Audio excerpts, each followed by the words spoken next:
তুমি কোনোবা ছোৱালী বা ল'ৰা এজনৰ লগত ৰিলেশ্যনশ্বিপত আছা আৰু খং উঠিলে সেইজনে তোমাক সাংঘাতিক ধৰণে ডিছৰিছপেক্ট কৰে, সাংঘাতিক ধৰণে, তুমি সেইজনীক বা সেইজনক বুজাই লাভ নাই। আই এম টেলিং ইউ, একদম বুজাই লাভ নাই। কাৰণ সেইবিলাক মানুহৰ মাথাত মাল বোলা বস্তুটো নাই আৰু সিহঁতৰ মাথাত একো নোসোমায়ো, ঠিক আছে? গতিকে আমি কি কৰিম?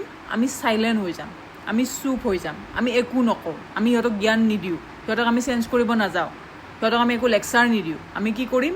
আমি চুপ হৈ যাম, আমি চাইলেণ্ট হৈ যাম, ঠিক আছে? আৰু লাহে লাহে কি কৰিম?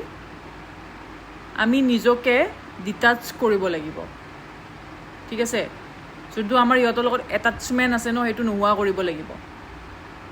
আমি আঁতৰি আহিব লাগিব সেইবোৰ মানুহৰ পৰা, চুপ হৈ যাম, একো জ্ঞান দিব লগা নাই, একো শিকাব লগা নাই, একো ক'ব লগা নাই। ডিছৰিছপেক্ট কৰিছে, এবাৰ কৰিছে, দুবাৰ কৰিছে, 2, 3, 4 বাৰলৈকে কৰিছে, চান্স দি আছা, চান্স দি আছা। তোমাৰ মনটোৱে তোমাক কৈ আছে হৈছে হৈছে আৰু নোৱাৰো ৰ'ব, আৰু চান্স দিব নোৱাৰো, আৰু ল'ব নোৱাৰো, ষ্টিল তুমি দি আছা, ষ্টিল তুমি দি আছা।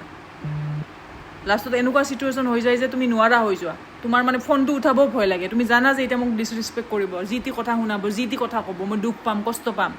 তেনেকুৱা চিটুৱেশ্যনলৈকে যাবই নিদিবা। তাৰে আগতে কি কৰিবা? গিভ আপ কৰি দিবা ৰিলেশ্যনশ্বিপটোৰ পৰা। তেনেকুৱা ৰিলেশ্যনশ্বিপত তুমি কোনো ধৰণৰ এফৰ্ট কৰি লাভ নাই, বুজাই লাভ নাই। তুমি এজন মানুহক এবাৰ বা দুবাৰ খুব বেছি বুজাবা, তাতকৈ বেছি বুজাই লাভ নাই।